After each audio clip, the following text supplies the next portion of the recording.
صحیح حدیث میں آیا ہے کہ آیت الکرسی عظیم ترین آیت ہے، جو یہ ہے کہ اللہ ہی ہے جو زندہ و جاوید ہے، جس پر نہ اونگ آتی ہے اور نہ وہ سوتا ہے، زمین و آسمان کی ہر چیز اسی کی ہے۔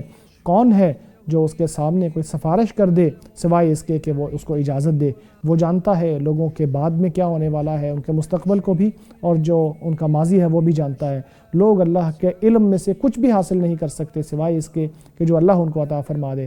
اس کی کرسی اتنی وسیع ہے جتنے آسمان اور زمین و آسمان کی ہر چیز اسی کی ہے، اور بہت بے نیاز اور عظیم ہے۔ جو اس کو پڑھتا ہے وہ ہر اذیت سے محفوظ ہو جاتا ہے، شیطانوں کی اذیت سے بھی محفوظ ہو جاتا ہے۔ صحیح بخاری میں روایت ہے کہ نبی اکرم صلی اللہ علیہ وسلم نے یہ رہنمائی فرمائی، یہ ارشاد فرمایا کہ جو اس آیت کو سونے سے پہلے اپنے بستر پر لیٹ کے پڑھتا ہے تو اللہ تبارک و تعالیٰ کی طرف سے اس کے اوپر ایک محافظ قائم رہتا ہے، کوئی شیطان اس کے قریب نہیں آ پاتا جب تک صبح نہ ہو جائے۔